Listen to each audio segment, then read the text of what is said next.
Grégory Bakian, sa belle rencontre avec Charles Aznavour, un vrai cadeau.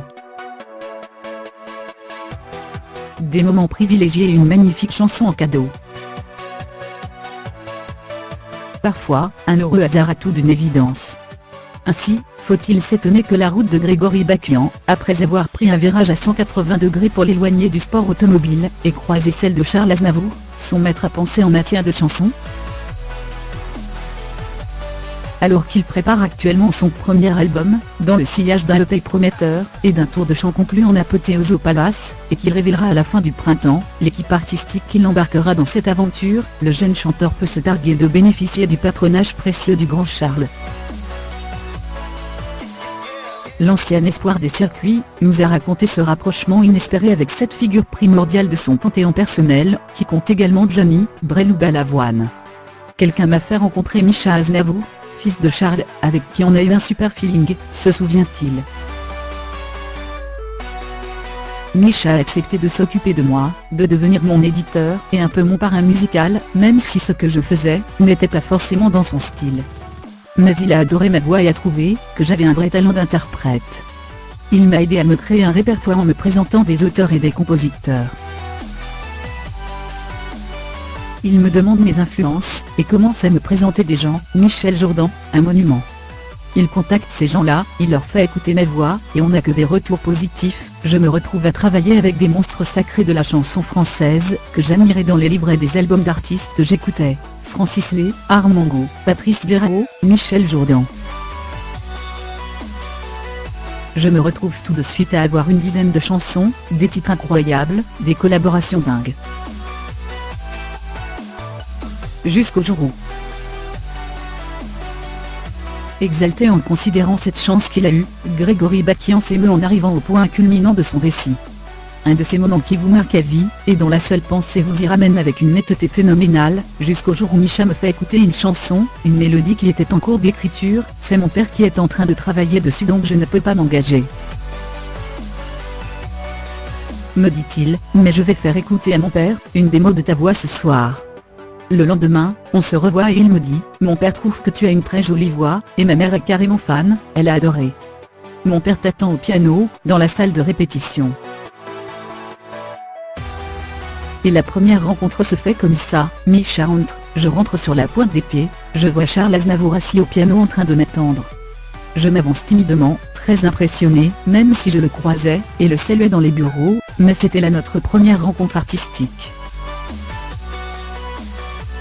Et de poursuivre, il me dit, alors comme ça, vous avez aimé ma chanson? Je réponds, ah oui, monsieur Aznavour, c'est absolument magnifique, j'en cherche mes mots tellement je suis impressionné. Et il me met à l'aise, je découvre un artiste d'une humilité. Il me dit, faites pas attention à mon jeu, je ne sais pas jouer du piano, c'est très faux. On commence à chanter, il m'écoute, me regarde, on travaille ensemble pendant une petite heure. À la fin de ce moment-là, Charles se lève, vient vers moi et me dit, écoutez, je pense que cette chanson vous va bien. Vous pouvez la chanter. Et j'ai cette image, on se met côte à côte, il y avait la vue sur un jardin, Mischa était en retrait pour nous laisser ce moment de complicité musicale, et c'est encore aujourd'hui un des moments les plus forts de mon jeune parcours. Puis on est parti déjeuner, je n'oublierai jamais, tous les quatre, avec Charles, Mischa et Soda, l'aîné des 6 enfants de Charles Aznavour, nœud de la rédaction. Un moment magique. Fameuse chanson, que le grand Charles a offerte en toute confiance à Grégory Bakian, c'est l'adolescence. Une valse douce amère, dans laquelle on entend la signature mélodique du maître, que le jeune chanteur a déjà eu l'occasion d'interpréter avec beaucoup de grâce. Par la suite, Grégory Bakian a eu l'opportunité de revoir Charles Aznavour, et de connaître son sentiment sur ses premières chansons, Je prends, Ce qui ne tue pas nous rend plus forts, et sur son interprétation de l'adolescence. De quoi faire le plein de conseils et d'assurance pour lancer pleinement sa carrière. À notre surprise, les deux hommes, qui ont eu l'occasion de déjeuner ensemble il y a quelques mois, n'ont même pas abordé le sujet de leurs origines arméniennes respectives, des racines que Charles Aznavour chérit notoirement. Bakian, oui, c'est d'origine arménienne du côté de mon père, commente Grégory. Je suis né à Marseille, mon père est né à Marseille, ça remonte à mes grands-parents. Charles Aznavour ne savait pas que j'étais d'origine arménienne, quand on s'est connu parce qu'à l'époque, j'avais pris un pseudo à consonance plutôt italienne. C'est quand on est parti faire ce fameux déjeuner après notre mémorable séance de travail au piano, dans la voiture, que je lui ai dit que j'étais d'origine arménienne du côté de mon père et que ma maman, née Kohan, était juive. Et Charles a eu cette petite blague, avec beaucoup de tendresse et d'humour évidemment, bah dis donc, arménien par son père et juif par ses mères, si lui ne réussit pas, je n'y comprends plus rien.